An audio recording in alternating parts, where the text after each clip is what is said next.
श्रीराम राम राम श्रीरामचन्द्र जय श्रीराम राम राम श्रीरामभद्र जय श्रीराम राम राम सीताभिराम जय श्रीराम राम राम लोकाभिराम जय श्रीराम राम राम लोकाभिराम जय.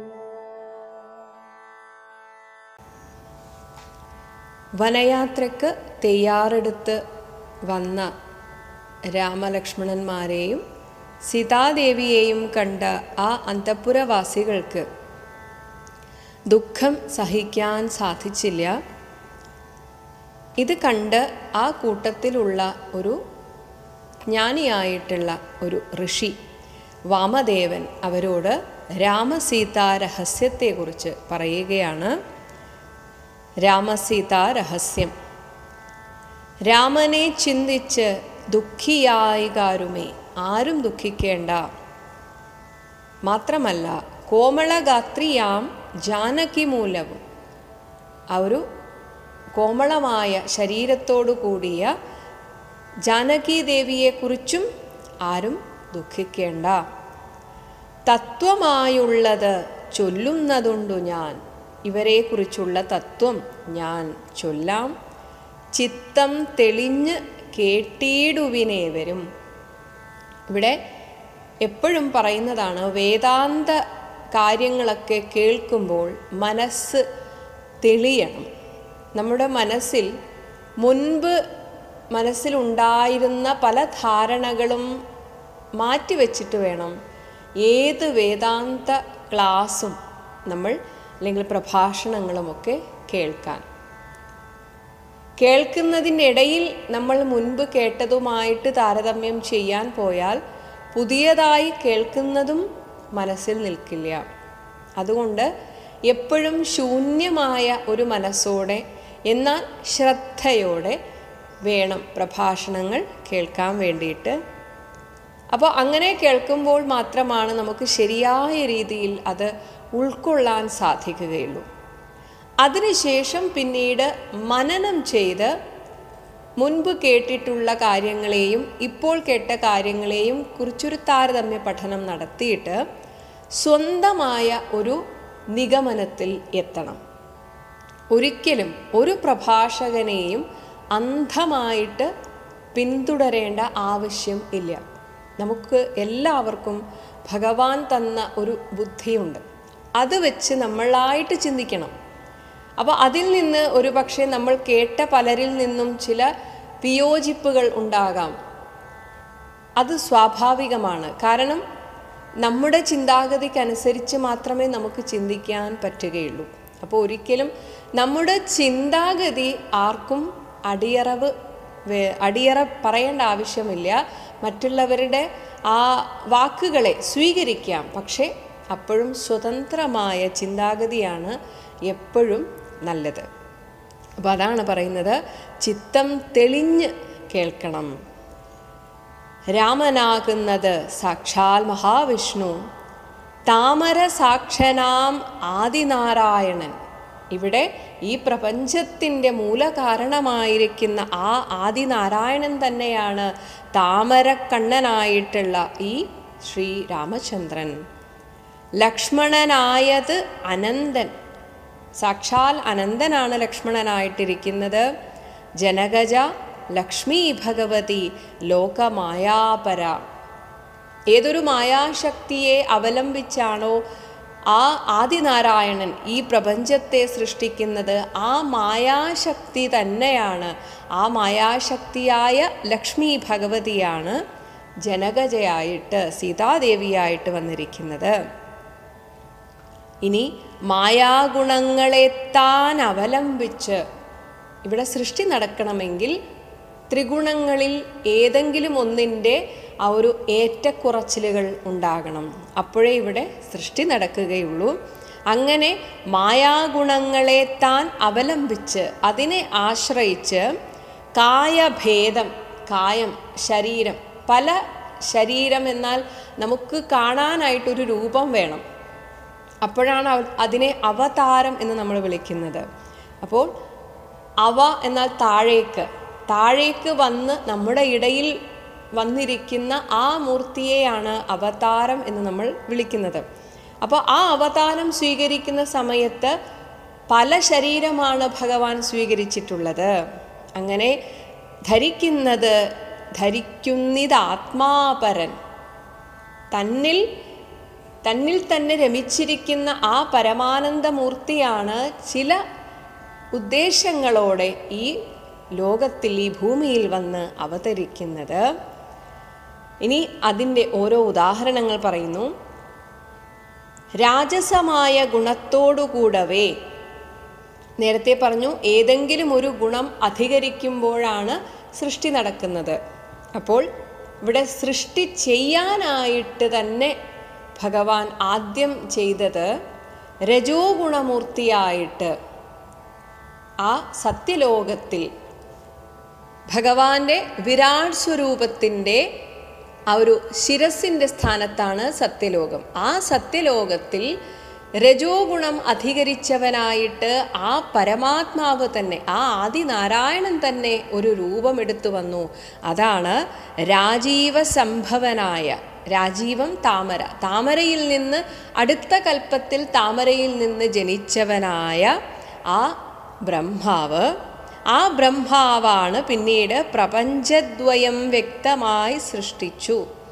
ഇവിടെ പ്രപഞ്ചദ്വയം സൃഷ്ടിച്ചു എന്നതിന് പ്രപഞ്ചം സൃഷ്ടിച്ചു എന്ന് മാത്രമേ നമ്മൾ അർത്ഥം എടുക്കേണ്ടതുള്ളൂ. അപ്പോൾ ഒരു പക്ഷേ അദ്വയമായിരിക്കുന്ന, ഒന്നു മാത്രമായിരുന്ന ഈ ലോകത്തെ രണ്ടാക്കി കാണിച്ചു എന്ന അർത്ഥത്തിലായിരിക്കാം ഇവിടെ പ്രപഞ്ചദ്വയം എന്ന് പറഞ്ഞിരിക്കുന്നത്. അപ്പോൾ എന്തായാലും ഇവിടെ പ്രപഞ്ചത്തെ വ്യക്തമായി സൃഷ്ടിച്ചു ബ്രഹ്മാവ്. അപ്പോൾ ആ ബ്രഹ്മാവിൻ്റെ ഗുണം എന്നത് രജോ ഗുണമാണ്. ഇനി സത്വപ്രധാനനായി ഭക്തപരായണൻ, ഇതേ ആദിനാരായണൻ തന്നെ സാത്വികമൂർത്തിയായിട്ട് സത്വഗുണം അധികരിച്ചിട്ട് വിഷ്ണു രൂപം പൂണ്ടു, മഹാവിഷ്ണുവിൻ്റെ രൂപം പൂണ്ടു. നിത്യവും രക്ഷിച്ചു കൊള്ളുന്നത് ഈശ്വരൻ, ഈ പ്രപഞ്ചത്തെ പരിപാലിക്കുന്നു. അങ്ങനെ സ്ഥിതി അത് ആ മഹാവിഷ്ണുവിൻ്റെ ഉത്തരവാദിത്തമാണ്. അപ്പോൾ ആ ഈശ്വരൻ ആദ്യൻ, ഇവിടെ ആദ്യമുണ്ടായത്, ഒപ്പം തന്നെ അജൻ, അജൻ ഒരിക്കലും ജനിക്കാത്തവൻ, അങ്ങനെയുള്ള ആ പരമാത്മാവ് തന്നെയാണ്. അപ്പോൾ ഒരേ പരമാത്മാവിൻ്റെ വിവിധ ഭാവങ്ങളാണ് ഈ കാണുന്നതൊക്കെ. അതിൻ്റെ ആദ്യത്തെ 2 ഉദാഹരണമാണിപ്പോൾ പറഞ്ഞത്.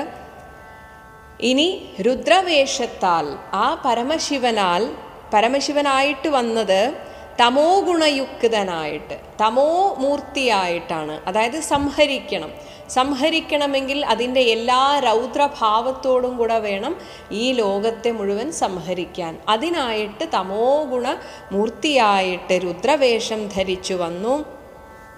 ഇനി പരമശിവൻ ആരായിരുന്നു? അദ്രിജാവല്ലഭൻ, അദ്രിപർവ്വതം, അദ്രിജ പർവ്വതത്തിൻ്റെ മകൾ പാർവതി. ആ അദ്രിജയുടെ വല്ലഭൻ, ഭർത്താവായിട്ടുള്ള പാർവതിയുടെ ഭർത്താവായ ശ്രീ പരമേശ്വരനായിട്ട് ഈ പ്രപഞ്ചത്തെ സംഹരിക്കുന്നതും ആ ആദിനാരായണൻ തന്നെയാണ്.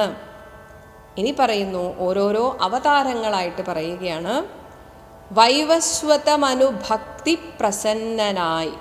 ഇവിടെ വൈവസ്വതമനുഭക്തി എന്ന് പറയുന്നതിൽ ഒരു ചെറിയൊരു ശരികേടുണ്ട്. കാരണം വൈവസ്വതമനു അല്ല പ്രാർത്ഥിച്ചത്. യഥാർത്ഥത്തിൽ സത്യവ്രത രാജാവിൻ്റെ ആ ഒരു കയ്യിലേക്ക്, സത്യവ്രത രാജാവ്, അദ്ദേഹം ഒരു രാജർഷിയായിരുന്നു, അദ്ദേഹത്തിൻ്റെ കയ്യിലേക്കാണ് മത്സ്യരൂപത്തിൽ ഭഗവാൻ അവതരിച്ചത്. പിന്നീട് ആ സത്യവ്രത മഹർഷിയാണ് പ്രാർത്ഥിച്ചിട്ട് വലുതാകും തോറും ആദ്യം ഒരു കിണറിലിട്ടു, പിന്നീട് കുളത്തിലിട്ടു, പിന്നീട് സമുദ്രത്തിലേക്ക് കൊണ്ടുയിടുന്നതൊക്കെ ഈ സത്യവ്രത രാജർഷിയാണ്. ഈ സത്യവ്രത രാജർഷി പിന്നീടുള്ള ജന്മത്തിലാണ് ശരിക്കും വൈവസ്വത മനുവായിട്ട് തീരുന്നത്. ഈ വൈവസ്വത മനുവിന് മുൻപ് സത്യവ്രത രാജർഷിക്ക് മത്സ്യമൂർത്തിയായിട്ടുള്ള ആ ആദിനാരായണൻ ഉപദേശിച്ചു കൊടുത്തതാണ് മത്സ്യപുരാണം. ഇങ്ങനെയുള്ള ഉപദേശങ്ങളാൽ ആത്മജ്ഞാനം ലഭിച്ച ഈ സത്യവ്രത രാജർഷിയാണ് പിന്നീട് അടുത്ത മന്വന്തരത്തിൽ വൈവസ്വത മനുവായിട്ട് വന്നത്. അപ്പോൾ വൈവസ്വത മനുവിനാൽ പ്രാർത്ഥിക്കപ്പെട്ട് എന്ന് പറയുന്നത് സത്യത്തിൽ ശരിയല്ല. അപ്പോൾ ശരിക്കും സത്യവ്രത രാജർഷിയാണ് പ്രാർത്ഥിച്ചത്.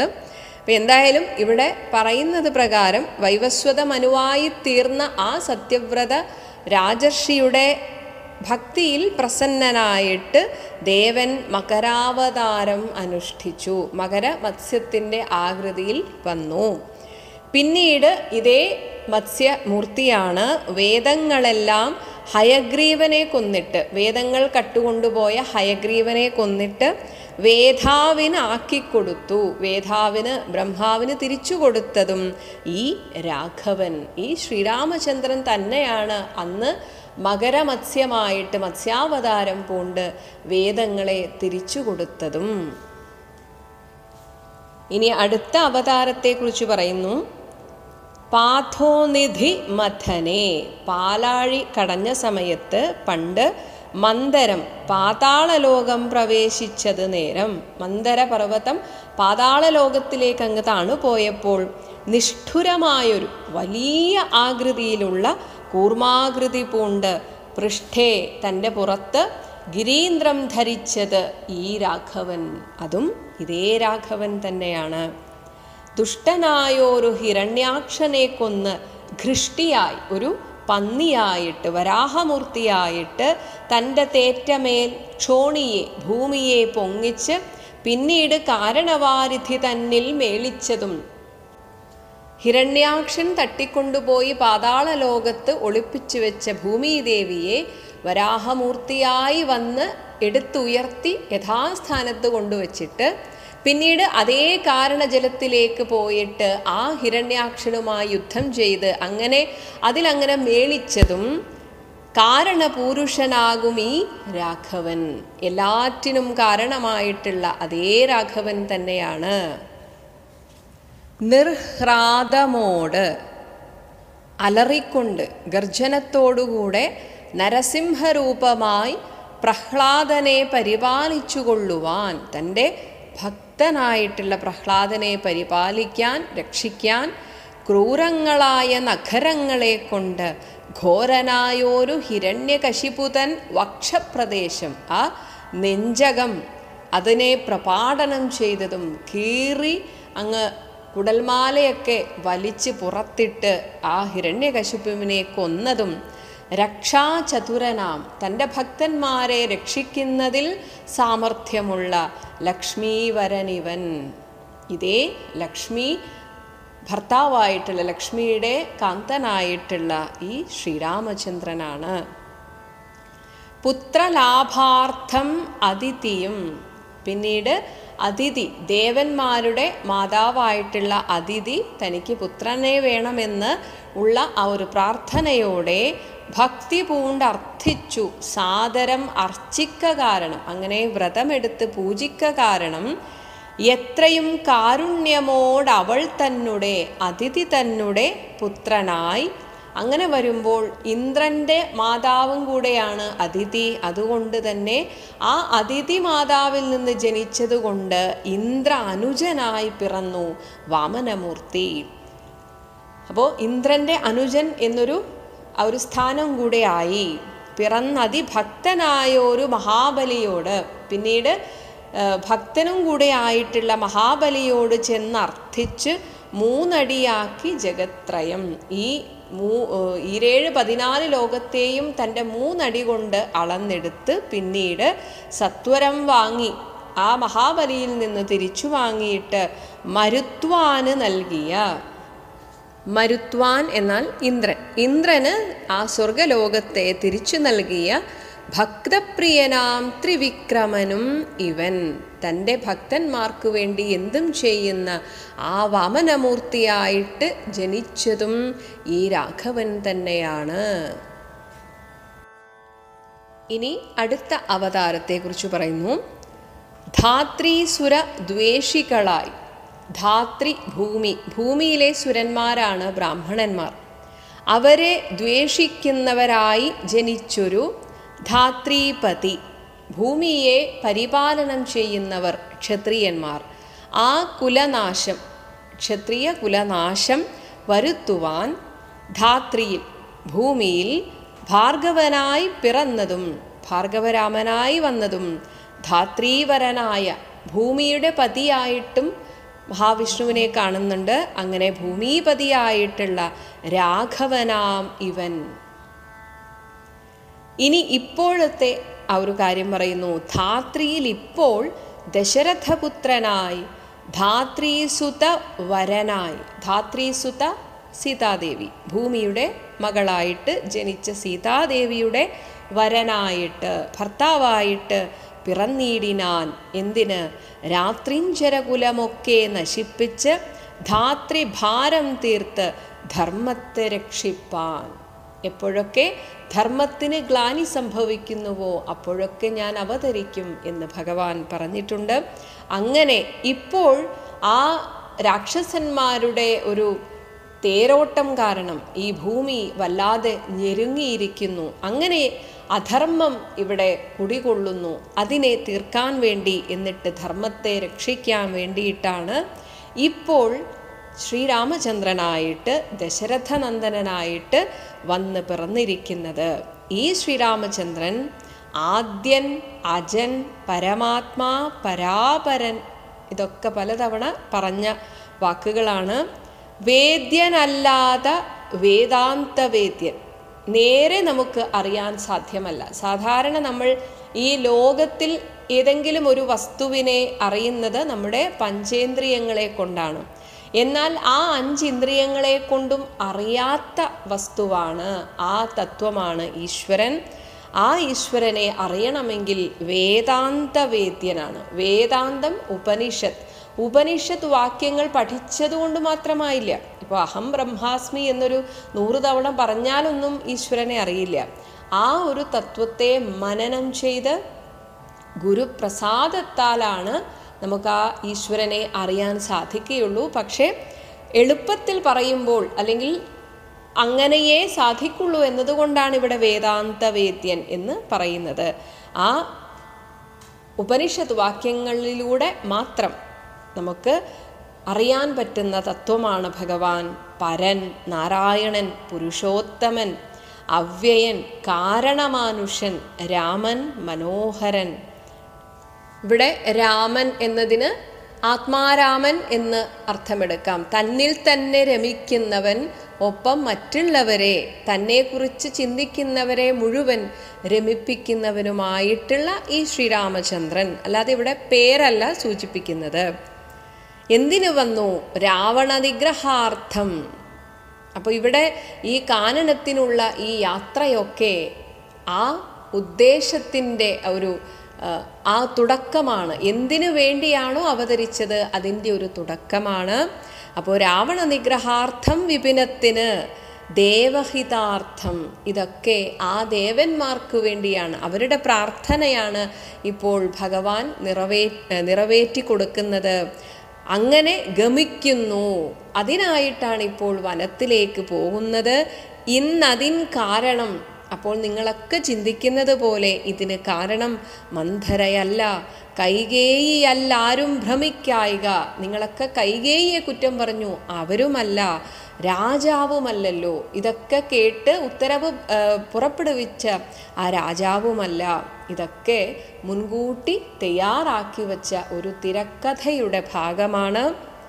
ഈ വിഷ്ണു ഭഗവാൻ, ജഗന്മയൻ, മാധവൻ, വിഷ്ണു മഹാമായാദേവി ജനകച്ച, ആ മഹാവിഷ്ണുവിൻ്റെ മായാദേവി തന്നെയായിരിക്കുന്ന ശക്തിസ്വരൂപിണിയായ ആ ദേവിയും സൃഷ്ടിസ്ഥിതി ലയകാരിണി തന്നോടും പുഷ്ടപ്രമോദം പുറപ്പെട്ടതിന്നിപ്പോൾ. ജനകജാദേവിയാണ് ഇവിടെ. അത് മുൻപ് ഹനുമാന് പറഞ്ഞു കൊടുത്ത ആദ്യ ഭാഗത്തിൽ പറഞ്ഞു കൊടുത്തപ്പോൾ പറഞ്ഞിരുന്നു, ആ പരമാത്മാവിൻ്റെ സന്നിധി മാത്രേണ ഞാനാണ് ഇവിടെ സൃഷ്ടിയും സ്ഥിതിയും സംഹാരവും ഒക്കെ നടത്തുന്നത് എന്ന് സീതാദേവി പറഞ്ഞു കൊടുത്തിരുന്നു. അത് തന്നെയാണ് ഇവിടെ പറയുന്നത്. അങ്ങനെയുള്ള സീതാദേവി, ഇതൊക്കെ ചെയ്യുന്ന ആ മായാപ്രകൃതിയായ സീതാദേവിയും ഇവരൊക്കെ പുഷ്ടപ്രമോദം, അവരുടെ ഉള്ളിൽ സന്തോഷമാണ്. കാരണം അവരുടെ അവതാര കാര്യം നിറവേറ്റാൻ പോകുന്നതിൻ്റെ സന്തോഷമാണ്. അങ്ങനെയാണ് അവരിപ്പോൾ പുറപ്പെട്ടതെന്നിപ്പോൾ. ഇത് മാത്രമല്ല, ഇതൊന്ന് ഓർമ്മിപ്പിക്കാൻ വേണ്ടി ഇന്നലെ നാരദൻ വന്ന് ചൊന്നാനവൻ. അപ്പം ഇന്നലെ നാരദൻ വന്ന സമയത്ത്, നമുക്ക് ഈ കഥ വായിക്കുമ്പോൾ കുറേ നാൾ മുൻപെയാണ് നാരദ മഹർഷി വന്നതെന്ന് തോന്നും. പക്ഷേ നാരദ മഹർഷി ഇന്നലെ വന്നതേ ഉള്ളൂ. അതിൻ്റെ ആ ഒരു ദിവസം കൊണ്ട് നടന്ന സംഭവമാണ് നമ്മൾ കുറച്ച് ദിവസങ്ങളായിട്ട് കേൾക്കുന്നത് എന്ന് മാത്രം. അപ്പോൾ ഇന്നലെ നാരദൻ വന്ന് ചൊന്നാൻ അവൻ തന്നോട്, ആ നാരദ മഹർഷിയോട് രാഘവൻ താനും അരുൾ ചെയ്തു. ഈ ശ്രീരാമചന്ദ്രൻ വാക്ക് കൊടുത്തതാണ് നക്തഞ്ചര അന്വയ നിഗ്രഹത്തിന്. നക്തഞ്ചര അന്വയം വംശം, ആ വംശം തന്നെ മുടിക്കാനായിട്ട് ഞാൻ വ്യക്തം ഉറപ്പായിട്ടും വനത്തിന് നാളെ പുറപ്പെടുമെന്ന് ഇന്നലെ വാക്ക് കൊടുത്തതാണ് എന്നതുമൂലം ഗമിക്കുന്നു രാഘവൻ. ഇന്ന് വിഷാദം കളവിനെല്ലാവരും. അതുകൊണ്ട് ഈ ഒരു കാര്യത്തെ മനസ്സിൽ ഓർക്കുക, എന്നിട്ട് ഈ ഒരു വിഷമമൊക്കെ അങ്ങോട്ട് കളയുക. രാമനെ ചിന്തിച്ച് ദുഃഖിയായി കാരുമേ, ആരും ദുഃഖിക്കരുത്. പകരം രാമരാമേതി എല്ലാവരും രാമമന്ത്രം ജപിക്കുക. നിത്യവും രാമരാമേതി ജപിക്കുന്ന മർത്യന് മൃത്യുഭയാദികളൊന്നുമേ സിദ്ധിക്കയില്ലതേയല്ല. രാമനാമം താരകമന്ത്രം എന്നാണ് പറയുക. താരകം എന്നാൽ നമ്മളെ ഈ ഭവസാഗരത്തിൽ നിന്ന് കടത്തുന്നത്, അത് താണ്ടാൻ നമ്മെ സഹായിക്കുന്ന മന്ത്രമാണ്. അപ്പം രാമമന്ത്രം എന്നത് ശ്രീരാമചന്ദ്രൻ എന്ന ആ അവതാര രൂപത്തെ അല്ല രാമനാമം കൊണ്ട് സൂചിപ്പിക്കുന്നത്. യഥാർത്ഥത്തിൽ നാരായണ എന്ന നാമവും നമഃ ശിവായ എന്ന ആ രണ്ട് നാമവും കൂടിച്ചേരുന്നതാണത്രേ രാമശബ്ദം. അതായത് നാരായണ എന്നതിലെ രാ ശബ്ദവും നമഃശിവായ എന്നതിലെ മകാരവും, ഇത് രണ്ടും കൂടിച്ചേരുമ്പോൾ ഈ രണ്ട് ശക്തികളും അവിടെ ഒന്നിക്കുന്നു. അതാണ് രാമശബ്ദത്തിൻ്റെ ഒരു പ്രത്യേകത. അപ്പോൾ ഈ രാമശബ്ദം ചെവിയിൽ ഓതിക്കൊടുക്കുന്നു കാശിയിൽ വെച്ച് ശ്രീ പരമശിവൻ എന്നാണ് പറയപ്പെടുന്നത്. ഇത് നേരിട്ട് കണ്ടിട്ടുണ്ട് ശ്രീരാമകൃഷ്ണ പരമഹംസർ. അദ്ദേഹം ഒരിക്കൽ കാശിയിൽ പോയപ്പോൾ, അദ്ദേഹം മഹായോഗിയാണ്, അദ്ദേഹത്തിന് അത് കാണാൻ സാധിക്കുമെന്നാണ് പറയുന്നത്. അപ്പോൾ അവിടെ ആ ഒരു മോക്ഷാനുഭവത്തിന് ആഗ്രഹിച്ചു കൊണ്ടുവന്ന ഭക്തന്മാരെ തൻ്റെ മടിയിൽ കിടത്തിയിട്ട് ശ്രീ പരമശിവൻ തന്നെ കാശിനാഥനായിട്ടുള്ള ആ കാശി വിശ്വനാഥനായിട്ടുള്ള ശ്രീ പരമശിവൻ അവരുടെ ചെവിയിൽ താരകമന്ത്രമായ രാമനാമം ഓതിക്കൊടുക്കുന്നത് ശ്രീരാമകൃഷ്ണ പരമഹംസർ കണ്ടിട്ടുണ്ടെന്നാണ് പറയുന്നത്. അപ്പോൾ അതാണ് രാമനാമത്തിൻ്റെ മഹത്വം. അങ്ങനെയുള്ള രാമനാമം ജപിച്ചുകൊണ്ടിരിക്കുക, ആരും ദുഃഖിക്കരുത്. ഇനി അങ്ങനെ ജപിച്ചാൽ മൃത്യുഭയാദികളൊന്നുമേ സിദ്ധിക്കയില്ല എന്ന് മാത്രമല്ല, കൈവല്യവും സിദ്ധിക്കുമേവനുമെന്നത് നിർണയം. ഇത് തന്നെ ജപിച്ചുകൊണ്ടിരുന്നാൽ ആ ഒരു മോക്ഷപദം എന്നതുകൊണ്ട് നമ്മുടെ ദുഃഖങ്ങളില്ലാതെയായിട്ട്, മനസ്സിലെ മാലിന്യമൊക്കെ ഇല്ലാതെയായിട്ട് ആ ഒരു മുക്തിക്ക് തുല്യമായ ഒരു സ്ഥാനത്ത് എത്തും. അതിൻ്റെ ഉദാഹരണമാണ് വാൽമീകി മഹർഷി. അപ്പോൾ നമുക്ക് വേറെ ഒരു തെളിവിൻ്റെയും ആവശ്യമില്ല. അപ്പം അങ്ങനെ സാധിക്കുമെന്നാണ് പറയുന്നത്. ദുഃഖ സൗഖ്യാദി വികൽപ്പങ്ങളില്ലാത്ത, ദുഃഖവും സുഖവും ഇങ്ങനെ രണ്ട് എന്ന ഒരു വികൽപ്പം, ഇതൊക്കെയാണ് സാധാരണ മനുഷ്യനെ ഈ പ്രപഞ്ച ജീവിതത്തിലേക്ക് കെട്ടിയിടുന്നത്. എന്നാൽ ഈ രണ്ടില്ലാത്ത, അതാണ് വികൽപ്പം എന്നാൽ രണ്ട് എന്ന ഒരു വൈകല്യ ചിന്ത, ഒന്നിനെ രണ്ടായി കാണുന്ന വികൽപ്പം, അതില്ലാത്ത നിഷ്കളൻ പൂർണ്ണ സ്വരൂപം, അതാണ് നിഷ്കളൻ. നിർഗുണൻ, ത്രിഗുണാത്മികയാണ് മായ എന്ന് പറഞ്ഞു. എന്നാൽ ഈ മായയൊന്നും ബാധിക്കാത്ത ത്രിഗുണാതീതനാണ്, അതാണ് നിർഗുണൻ. ആത്മാ രഘൂത്തമൻ ന്യൂന അതിരേക വിഹീനൻ. ഇത് മുൻപ് വന്നിട്ടുള്ളതാണ്. ന്യൂനം കുറവുമില്ല, അതിരേകം കൂടുതലുമില്ല, എപ്പോഴും പൂർണ്ണമായിട്ടുള്ള, ന്യൂന അതിരേക വിഹീനൻ ഇത് രണ്ടുമില്ലാത്ത, അങ്ങനെ നിരഞ്ജനൻ, ആനന്ദപൂർണൻ, അനന്തൻ, അനാകുലൻ, അങ്ങനെയുള്ള ഭഗവത് സ്വരൂപത്തിന് എങ്ങനെ ദുഃഖാദി സംഭവിച്ചിടുന്നു? എങ്ങനെയാണ് ദുഃഖം സംഭവിക്കുക? കാരണം നമുക്കിവിടെ രണ്ടുണ്ട്, എനിക്കെന്തെങ്കിലും നേടാനുണ്ട്, എനിക്കെന്തോ നഷ്ടപ്പെടാനുണ്ട്, ഇങ്ങനെയൊക്കെയുള്ള വികല്പങ്ങൾ വരുമ്പോഴാണ് സുഖം ദുഃഖം ഇവയൊക്കെ വരിക. ഇതൊന്നുമില്ലാത്ത ആ പരമാത്മാവിന് എന്ത് ദുഃഖം? അതുകൊണ്ട് അവർ ദുഃഖിക്കുന്നു എന്ന് വിചാരിച്ച് നിങ്ങൾ ദുഃഖിക്കേണ്ട. ഭക്തജനാനാം ഭജനാർത്ഥമായി വന്ന്, ഭക്തജനങ്ങൾ, ദേവന്മാരടക്കമുള്ള ഭക്തജനങ്ങൾ, ഇവിടെ നിന്ന് ഭൂമിയിൽ നിന്ന് യോഗികളും ഇതേ പ്രാർത്ഥന ഭഗവാനോട് പറയുന്നുണ്ടായിരുന്നു. കാരണം ഈ നക്തഞ്ജനന്മാരെ കൊണ്ട്, രാക്ഷസന്മാരെ കൊണ്ട് അവർക്കും വലിയ ദ്രോഹമാണ്. അപ്പം ഇവരൊക്കെ പ്രാർത്ഥിച്ചത് കാരണമാണ് ഭൂമിയിൽ വന്ന് ഭക്തപ്രിയൻ പിറന്നീടിനാൻ. ഇതേ സമയം തന്നെ മക്കളില്ലാതെ ദുഃഖിച്ചിരുന്ന പങ്ക്തിരഥ അഭീഷ്ട സിദ്ധ്യർത്ഥമായി, പങ്ക്തിരഥൻ ദശരഥൻ, കുറേ രഥങ്ങളുള്ള ആ ദശരഥൻ്റെ അഭീഷ്ടം, മക്കൾ വേണമെന്ന അഭീഷ്ടവും സിദ്ധിക്കുവാൻ വേണ്ടി, ഇങ്ങനെ രണ്ട് ഉദ്ദേശത്തോടു കൂടി ദശരഥന് മക്കളില്ലാത്ത ദുഃഖം അത് തീർത്തു കൊടുത്തു. ഇനിയിപ്പോൾ പങ്ക്തികണ്ഠൻ തന്നെ ആ രാവണനെ കൊന്നിട്ട് ജഗത്രയം പാലിപ്പതിനായി അവതരിച്ചിടിനാൻ. ഇങ്ങനെ രണ്ട് ഉദ്ദേശങ്ങളോടുകൂടെയാണ് വന്നത്. ബാലിശന്മാരെ, അറിവില്ലാത്തവരെ പോലെ നിങ്ങളിങ്ങനെ ബാലിശമായിട്ട് കരയരുത്. മനുഷ്യനായി ഈശ്വരൻ, ആ ഈശ്വരൻ തന്നെയാണ് ഇവിടെ ഇപ്പോൾ മനുഷ്യനായി അവതരിച്ചിരിക്കുന്നത്. രാമവിഷയം ഈ വണ്ണം അരുൾ ചെയ്ത് വാമദേവൻ വിരമിച്ചോരനന്തരം, അങ്ങനെ അദ്ദേഹം അവിടെ നിന്ന് പോയി. വാമദേവ വചനാമൃതം സേവിച്ച് രാമനെ നാരായണനെന്നറിഞ്ഞുടൻ പൗരജനം പരമാനന്ദമായൊരു വാരാന്നിധിയിൽ, ഇത് കേട്ട മാത്രയിൽ തന്നെ അവരാ ഒരു ആനന്ദ സമുദ്രത്തിൽ അങ്ങനെ മുഴുകിനാരേ വരും. രാമസീതാരഹസ്യം മുഹുരീദൃശം, ഇപ്പോൾ പറഞ്ഞ ഈ രാമസീതാരഹസ്യം ഏതൊരു ഭക്തൻ ആമോദപൂർവകം ഇതിനെ സന്തോഷത്തോടെ ധ്യാനിപ്പവർക്കെല്ലാം രാമദേവങ്കൽ ഉറച്ചൊരു ഭക്തിയും, ഉള്ള ഭക്തിയിൽ നിന്ന് വീണ്ടും കൂടി അത് അങ്ങോട്ട് ഉറപ്പിക്കാൻ സാധിക്കും. ഒപ്പം ആമയനാശം, ആമയം ദുഃഖങ്ങൾ, ഈ ലോകത്തിൽ ജനിച്ചവർക്കൊക്കെ പലവിധത്തിലുള്ള ദുഃഖങ്ങൾ, ആമയം, രോഗങ്ങൾ ഒക്കെ ഉണ്ടാവും. ഇതിനൊക്കെ ഒരു നാശവും സിദ്ധിക്കുമേവനും, ഏവർക്കും അത് സാധ്യമാണ്. എന്നാൽ പറയുന്നു ഗോപനീയം രഹസ്യം, ഇത് വഴിയിൽ കാണുന്നവരോടൊന്നും പറയാനുള്ളതല്ല, ഗോപനീയം, അറിയണം എന്നാഗ്രഹിക്കുന്നവരോട് മാത്രമേ പറയാവുള്ളൂ.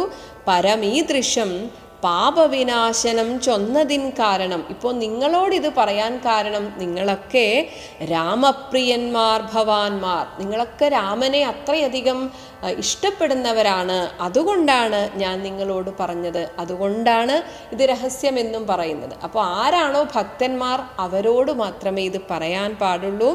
ഇങ്ങനെയുള്ള രാമതത്വം ഞാനിപ്പോൾ നിങ്ങൾക്ക് ഉപദേശം ചെയ്തു. ഞാനിപ്പോൾ നിങ്ങൾക്ക് ഉപദേശിച്ചിരിക്കുന്നത് നിങ്ങൾ രാമഭക്തന്മാരായതുകൊണ്ടാണ് എന്ന് പറഞ്ഞുകൊണ്ടാണ് വാമദേവൻ അവിടെ നിന്ന് പോയത്.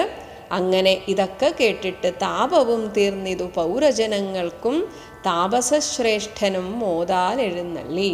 ഇത് കേട്ടതും എല്ലാവർക്കും അവരുടെ ആ ഒരു ദുഃഖം ഇല്ലാതെയായി. എല്ലാ പൗരജനങ്ങളും സന്തോഷത്തോടെ ഇരിക്കുന്നത് കണ്ട് ആ വാമദേവനും അവിടെ നിന്ന് പോയി. വനയാത്ര. രാഘവൻ താതഗേഹം പ്രവേശിച്ചുടൻ വ്യാകുലഹീനം, മുഖത്ത് യാതൊരു വിധത്തിലുള്ള സങ്കടവും കാണിക്കാതെ ഒരു വ്യാകുലവും ഇല്ലാത്തവനെ പോലെ വണങ്ങി ഇപ്രകാരം അരുൾ ചെയ്തു.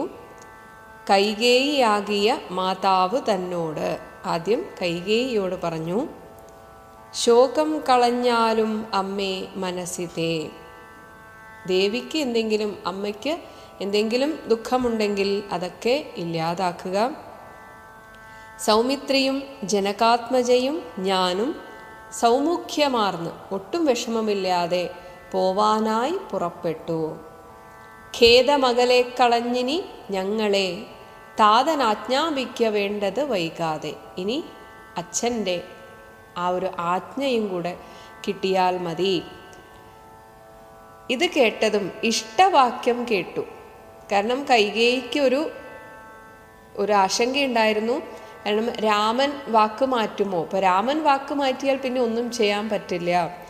അപ്പോൾ ശ്രീരാമചന്ദ്രൻ പോകാം എന്ന് പറഞ്ഞപ്പോൾ അതാണ് ഇഷ്ടവാക്യം. താൻ എന്താണോ ആഗ്രഹിച്ചത് ആ ഇഷ്ടവാക്യം കേട്ട് കൈകേയി സാദരം പെട്ടെന്ന് എഴുന്നേറ്റിരുന്നു. സസംഭ്രമം, തിരക്കായി എത്രയും പെട്ടെന്ന് ഇവരെ പറഞ്ഞയക്കാൻ വേണ്ടി എല്ലാം കരുതി വച്ചിരുന്നു. അങ്ങനെ ശ്രീരാമനും മൈഥിലിക്കും അനുജനും സീതാദേവിക്കും അനുജനും ലക്ഷ്മണനുമൊക്കെ ചീരങ്ങൾ, മരവുരി വെവ്വേറെ നൽകിനാൾ അമ്മയും.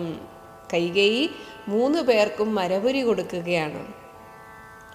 ധന്യവസ്ത്രങ്ങൾ ഉപേക്ഷിച്ച്, തൻ്റെ ആടയാഭരണങ്ങളും എല്ലാ വസ്ത്രങ്ങളും ഉപേക്ഷിച്ച് രാഘവൻ വന്യചീരങ്ങൾ, ആ വനത്തിൽ സന്യാസിമാർ ഉപയോഗിക്കുന്ന മരവുരി പരിഗ്രഹിച്ചിടിനാൻ, സ്വീകരിച്ചു.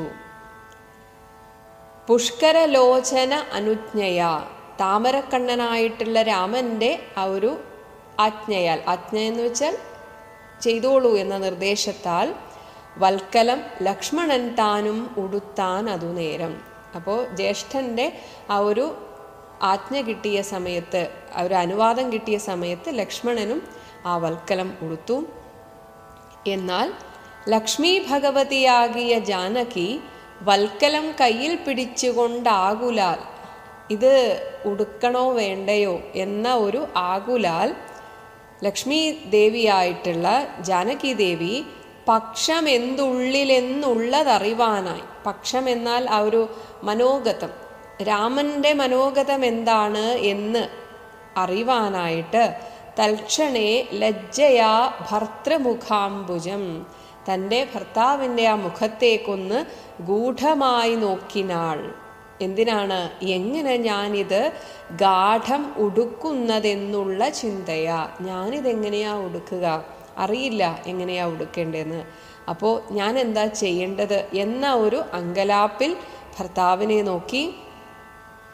മംഗലദേവതാവല്ലഭൻ രാഘവൻ ഇംഗിതജ്ഞൻ, ഏതൊരാളിൻ്റെയും ഇംഗിതം അവരുടെ മുഖത്ത് നോക്കി മനസ്സിലാക്കാൻ സാധിക്കുന്ന ആ ഭഗവാനാകട്ടെ തഥാ വാങ്ങി പരുഷമാ വൽക്കലം, പരുപരുത്ത ആ വൽക്കലം ദിവ്യാംബര ഉപരി, സീതാദേവി ധരിച്ച ആ ദിവ്യമായ വസ്ത്രത്തിൻ്റെ മുകളിൽ വേഷ്ടിച്ചു, അവിടെ അങ്ങനെ അണിയിച്ചു കൊടുത്തു.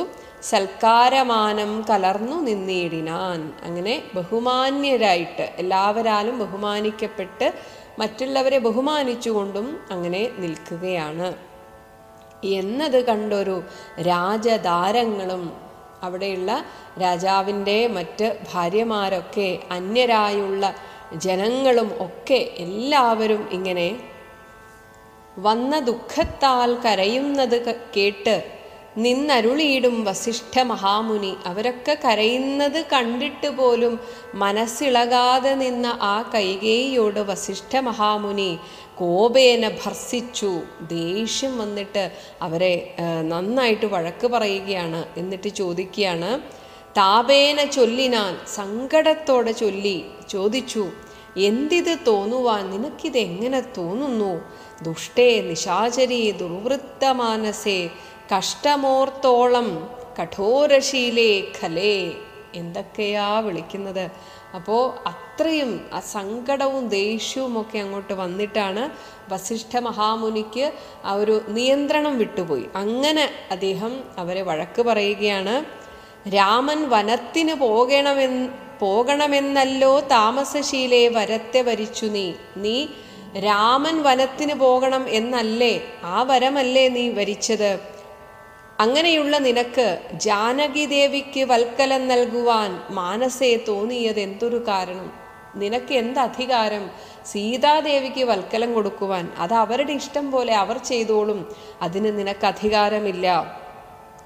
ഭക്ത്യാ പതിവ്രതയാകിയ ജാനകി ഭർത്താവിനോടുകൂടെ പ്രയാണം ചെയ്യിൽ സർവാഭരണ വിഭൂഷിതഗാത്രിയായി ദിവ്യാംബരം പൂണ്ടനുഗമിച്ചിടുക. ഈ ഞാൻ പറയുന്നു, സീതാദേവി വൽക്കലം ധരിക്കേണ്ടതില്ല. തൻ്റെ ഭർത്താവിൻ്റെ കൂടെ പതിവ്രത ഒരു ധർമ്മം അനുഷ്ഠിക്കാനാണ് പോകുന്നത്. അങ്ങനെ സർവാഭരണ വിഭൂഷിതയായിട്ട് പോയാൽ മതി. ദിവ്യാംബരത്തോടെ, ഇപ്പോൾ ധരിച്ചിരിക്കുന്ന ആ നല്ല വസ്ത്രത്തോടുകൂടെ തന്നെ അനുഗമിച്ചിടട്ടെ. കാനന ദുഃഖ നിവാരണാർത്ഥം പതിമാനസവും രമിപ്പിച്ചു സദാകാലം. അപ്പോൾ ഇവിടെ വൽക്കലം ധരിച്ച് സന്യാസിമാരെ പോലെ ആവുക എന്ന് വെച്ചാൽ എല്ലാ അർത്ഥത്തിലും ഒരു ബ്രഹ്മചര്യ ജീവിതം എന്നാണ് ഉദ്ദേശിക്കുന്നത്. അപ്പോൾ വസിഷ്ഠ മഹാമുനി പറയുകയാണ്, അതല്ല, കാട്ടിലും അവർ ഭാര്യാഭർത്താക്കന്മാരെ പോലെ തന്നെ ജീവിക്കണം. തൻ്റെ ഭർത്താവിനെ എല്ലാ രീതിയിലും സന്തോഷിപ്പിച്ചുകൊണ്ട് ദേവി ജീവിക്കണം. അല്ലാതെ ഒരു സന്യാസിനിയെ പോലെ ദേവി പോവേണ്ട ആവശ്യമില്ല. അങ്ങനെ ഭർത്തൃ ശുശ്രൂഷയും ചെയ്ത് പിരിയാതെ ചിത്തശുദ്ധ്യാചരിച്ചിടുകെന്നേ വരൂ. ഭർത്തൃ ശുശ്രൂഷ ചെയ്തുകൊണ്ട് ചിത്തശുദ്ധിയോടുകൂടെ അങ്ങനെ വസിച്ചാൽ മതി. ഇത്തം വസിഷ്ഠോക്തി കേട്ടു ദശരഥൻ നത്വാ സുമന്ത്രരോടേവമരുൾ ചെയ്തു. തൻ്റെ മന്ത്രിയായ സുമന്ത്രരെ വന്ദിച്ചുകൊണ്ട് ദശരഥൻ ഇപ്രകാരം പറഞ്ഞു. രാജയോഗ്യം, ഒരു രാജാവിന് യോജിച്ച രീതിയിലുള്ള രഥം ആശുവരുത്തുക, പെട്ടെന്ന് വരുത്തുക. രാജീവനേത്ര പ്രയാണായ, താമരക്കണ്ണനായിട്ടുള്ള ആ രാമൻ്റെ പ്രയാണത്തിനായിട്ട് സത്വരം, വളരെ പെട്ടെന്ന്. ഇത്തം ഉക്തുവ, ഇപ്രകാരം പറഞ്ഞിട്ട് രാമവക്ത്ര അംബുജം പാർത്ത്, രാമൻ്റെ ആ മുഖം നോക്കിക്കൊണ്ട് പുത്രാഹ രാമ സൗമിത്രേ ജനകജേ, ലക്ഷ്മണനെയും വിളിക്കുന്നു, സീതയെയും വിളിക്കുന്നു. രാമ ത്രിലോകാഭിരാമാങ്ക, ഈ 3 ലോകങ്ങളിലും ഇത്രയും സുന്ദരനായിട്ടുള്ള മറ്റൊരാളില്ല.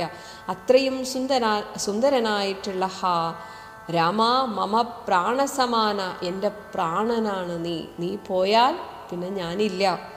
മനോഹര, ദുഃഖിച്ച് ഭൂമിയിൽ വീണു ദശരഥൻ ഉൾക്കാമ്പഴിഞ്ഞ് കരയുന്നതു നേരം തേരുമൊരുമിച്ചു നിർത്തി സുമന്ത്രരും. അപ്പോഴേക്കും സുമന്ത്രർ തേരു കൊണ്ടുവന്നു. ശ്രീരാമദേവനും അപ്പോൾ അരുൾ ചെയ്തു, തേരിൽ കരേറുക സീതേ വിരവിൽ നീ. ആദ്യം സീതാദേവിയോട് കയറാൻ പറഞ്ഞു. നേരമിനി കളഞ്ഞിടരുതേതുമേ. അങ്ങനെ സുന്ദരി വന്ദിച്ച് തേരിൽ കരേറിനാൻ. ആ തേരിനെയും വന്ദിച്ചുകൊണ്ടാണ് തേരിൽ കയറുന്നത്. ഇന്ദിരാവല്ലഭനാകിയ രാമനും, ഇന്ദിരാവല്ലഭൻ ലക്ഷ്മി വല്ലഭനായിട്ടുള്ള ശ്രീരാമനും മാനസേ ഖേദം കളഞ്ഞ് ജനകനെ വീണു വണങ്ങി പ്രദക്ഷിണവും ചെയ്തു. അച്ഛനെ ഒന്നുകൂടെ വീണ് വണങ്ങി പ്രദക്ഷിണം ചെയ്തിട്ട്, അച്ഛനെ പ്രദക്ഷിണം ചെയ്തിട്ട് താണു തൊഴുതുടൻ തേരിൽ കരേറിനാൻ. കൂടെ ബാണ ചാപ അസി തൂണീരാദികളെല്ലാം, ബാണം, ചാപം, അമ്പ്, വില്ല്, അസി, വാള്, ഇവയൊക്കെ തൂണീരാദികൾ, ആവനാഴി, ഇതൊക്കെ എടുത്ത് അങ്ങനെ തേരിൽ കരേറി. ലക്ഷ്മണൻ അപ്പോൾ സുമന്ത്രരും ആകുല, ലക്ഷ്മണൻ തേരിൽ കയറി, സുമന്ത്രരും ആകുലാൽ ദുഃഖേന തേർ നടത്തിയിടിനാൻ. അങ്ങനെ സുമന്ത്രരും വേഗം വന്ന് തേരിൽ, തേരാളിയുടെ സ്ഥാനത്ത് നിന്ന് അങ്ങനെ തേർ ഓടിച്ചു പോയി. നേരത്തെ ദശരഥ മഹാരാജാവ് ഭൂമിയിൽ വീണങ്ങനെ കരയുകയായിരുന്നു. പെട്ടെന്ന് ഞെട്ടി എഴുന്നേറ്റിട്ട് ഭൂപനും നിൽക്കൂ നിൽക്കൂ എന്ന് ചൊന്നാൻ. പിറകെ ഓടിയിട്ട് നിൽക്കൂ നിൽക്കൂ, ഞാൻ ഒന്നുകൂടെ കാണട്ടെ എന്നിങ്ങനെ കരഞ്ഞുകൊണ്ട് പറഞ്ഞു. പക്ഷെ അത് കണ്ടപ്പോൾ രഘുനാഥൻ പറഞ്ഞു, ഗച്ഛ ഗച്ഛ, നിർത്തണ്ട, വേഗം പൊക്കോളൂ. കാരണം എത്ര നിർത്തിയാലും കാര്യമില്ല, കാണുന്തോറും സങ്കടം കൂടുകയല്ലാതെ പ്രത്യേകിച്ചൊരു ഫലവുമില്ല. അതുകൊണ്ടാണ് രഘുനാഥൻ പറഞ്ഞത്, പൊയ്ക്കോളൂ പൊയ്ക്കോളൂ, നിർത്തണ്ട. വേഗാൽ അരുൾ ചെയ്തു. അതായത് ഗച്ഛ ഗച്ഛേതി വേഗാൽ, പെട്ടെന്ന് പെട്ടെന്ന് പോകൂ എന്ന് അരുൾ ചെയ്തിതു. അങ്ങനെ ആകെ നിശ്ചലമായിതു ലോകവും അന്നേരം. ആകെ ഒരു നിശ്ചലാവസ്ഥയാണ്. രാജീവലോചനൻ ദൂരെ മറഞ്ഞപ്പോൾ രാജാവ് മോഹിച്ചു വീണിതു ഭൂതലേ. സ്ത്രീ ബാലവൃദ്ധ അവധി പുരവാസികൾ എല്ലാവരും, സ്ത്രീകൾ, കുട്ടികൾ, വൃദ്ധന്മാർ, ഇങ്ങനെ വേണ്ട എല്ലാ പുരവാസികളും താപം മുഴുത്തു വിലപിച്ചു പിന്നാലെ ആ തേരിന് പുറകെ ഓടുകയാണ്. തിഷ്ഠ തിഷ്ഠ പ്രഭോ, നിൽക്കൂ പ്രഭോ രാമ, ദയാനിധേ, ദൃഷ്ടിക്ക് അമൃതമായൊരു, ഞങ്ങളുടെ ദൃഷ്ടിക്ക്, ഞങ്ങളുടെ കണ്ണിന് അമൃതമാണങ്ങ്, അങ്ങനെയുള്ള ഒരു തിരുമേനി കാണായെങ്കിൽ എങ്ങനെ ഞങ്ങൾ പൊറുക്കുന്നു, എങ്ങനെ ഞങ്ങൾ ഇനി ജീവിക്കും, ഞങ്ങൾക്ക് ആനന്ദം പകരുന്ന ഇനി എന്താ ഇവിടെ ഉള്ളത്? പ്രാണനോ പോയിതല്ലോ മമ ദൈവമേ, ഹാ കഷ്ടം, ഞങ്ങളുടെ പ്രാണനാണല്ലോ ആ പോകുന്നത്. ഇത്തരം ചൊല്ലി വിലപിച്ചു സർവരും സത്വരം തേരിൻ പിറകെ നടകൊണ്ടാർ. എല്ലാവരും ഇങ്ങനെ തേരിൻ്റെ പുറകെ ഓടുകയാണ്.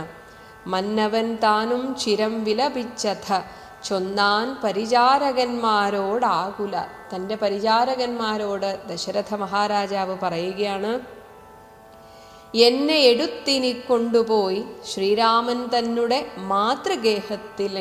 മാതൃഗേഹത്തിങ്കലാക്കുവിൻ. ഇനി എനിക്ക് കൈകേയിയുടെ മുഖം കാണാൻ വയ്യ, എനിക്കിനി കൗസല്യയുടെ കൂടെ നിന്നാൽ മതി. അതുകൊണ്ട് ശ്രീരാമൻ്റെ അമ്മയുടെ ഗൃഹത്തിൽ, കൗസല്യയുടെ ഗൃഹത്തിലാക്കൂ. രാമനെ വേറിട്ട് ജീവിച്ച് ഞാനിനി ഭൂമിയിൽ വാഴുകയെന്നതില്ലെന്ന് നിർണയം. ഞാനിനി അധിക ദിവസം ഉണ്ടാവില്ല. ആ ഉള്ള ദിവസം എനിക്ക് കുറച്ച് നേരമെങ്കിലും, അതായത് കൈകേയിയെ കണ്ടുകൊണ്ടിരിക്കുമ്പോൾ ദുഃഖം മാത്രമല്ല ദേഷ്യവും, ആകെ ഒരു വല്ലാത്ത അവസ്ഥയായിരിക്കും. അതുകൊണ്ട് എനിക്കിനി രാമൻ്റെ അമ്മയുടെ ഗൃഹത്തിൽ, കൗസല്യയുടെ ഗൃഹത്തിൽ ജീവിച്ചാൽ മതി. ഞാനിനി അത്ര കാലമൊന്നും ഉണ്ടാവില്ല, അത്രയും ദിവസമെങ്കിലും എന്നത് കേട്ടൊരു ഭൃത്യജനങ്ങളും മന്നവൻ തന്നെ എടുത്ത് കൗസല്യതൻ മന്ദിരത്തിങ്കലാക്കിയിടിനാരന്നേരം വന്നൊരു ദുഃഖേന മോഹിച്ചു വീണിതു. ദശരഥ മഹാരാജാവ് ഇടയ്ക്കിടെ മോഹാലസ്യപ്പെട്ട് വീഴുകയാണ്. പിന്നെ ഉണർന്ന് കരഞ്ഞു തുടങ്ങിനാൻ ഖിന്നയായി മേവുന്ന കൗസല്യ തന്നോടും. കൗസല്യയുടെ സ്ഥിതിയും ഒട്ടും മോശമല്ല. അങ്ങനെ രണ്ടുപേരും അങ്ങോട്ടും ഇങ്ങോട്ടും പറഞ്ഞ് പറഞ്ഞ് കരഞ്ഞുകൊണ്ടിരിക്കുകയാണ്. ഇതേ സമയം ശ്രീരാമനും തമസാ നദി തന്നെ തീരം ഗമിച്ചു വസിച്ചു നിശാമുഖേ. അങ്ങനെ രാത്രിയായപ്പോൾ തമസാ നദിയുടെ തീരത്ത് എത്തി. അന്ന് രാത്രി അവിടെ താമസിച്ചു. പാനീയ മാത്രം ഉപജീവനം ചെയ്തു. വെള്ളം മാത്രം കുടിച്ച് ജാനകിയോടും നിരാഹാരനായൊരു, ആഹാരമൊന്നും കഴിക്കാതെ വൃക്ഷമൂലേ ശയനം ചെയ്തുറങ്ങിയിടിനാൻ. അങ്ങനെ ആ വെറും നിലത്ത് ആ വൃക്ഷത്തിൻ്റെ താഴെയായിട്ട് അവിടെ കിടന്നുറങ്ങി. ലക്ഷ്മണൻ വില്ലുമമ്പും ധരിച്ചന്തികെ രക്ഷിച്ചു നിന്നു. ലക്ഷ്മണൻ ഉറങ്ങിയില്ല. വില്ലും അമ്പും വില്ലും ഒക്കെ ധരിച്ച് അവിടെ അടുത്ത് തന്നെ അവർ ഉറങ്ങുന്നതിന് കാവല് നിന്നു. ഒപ്പം സുമന്ത്രരും കൂടെയുണ്ട്. അപ്പോൾ സുമന്ത്രരുമായി ഓരോ ദുഃഖവൃത്താന്തങ്ങളും പറഞ്ഞ് ആകുലാൽ അവർ തമ്മിലിങ്ങനെ സംസാരിച്ചു കൊണ്ടേയിരുന്നു. പൗരജനങ്ങളും ചെന്നരികെ പൊക്കു. പുറകെ പോയ പൗരജനങ്ങളൊക്കെ അവിടെയുണ്ട്. ശ്രീരാമനെ അങ്ങ് കൊണ്ടുപോയിക്കൂടായെങ്കിൽ, ഞങ്ങളുടെ കൂടെ ശ്രീരാമചന്ദ്രൻ അയോധ്യയിലേക്ക് തിരിച്ചു വരുന്നില്ല എങ്കിൽ കാനനവാസം നമുക്കുമെന്നേ വരൂ, എങ്കിൽ ഞങ്ങളുണ്ട് കാട്ടിലേക്ക് എന്ന് മാനസത്തിങ്കൽ ഉറച്ചു മരുവിനാർ. ഉറപ്പിച്ചിട്ടാണ്, അവർ രണ്ടും കൽപ്പിച്ചാണ് കൂടെ ഇറങ്ങിയത്. ഇങ്ങനെ പിന്നീട് ശ്രീരാമചന്ദ്രൻ എഴുന്നേറ്റ് പൗരജനത്തിൽ പരിദേവനം കണ്ട്, പൗരജനത്തിൻ്റെ ആ ഒരു പരിദേവനമൊക്കെ കണ്ടിട്ട് ശ്രീരാമദേവനും ഉള്ളിൽ നിരൂപിച്ചു.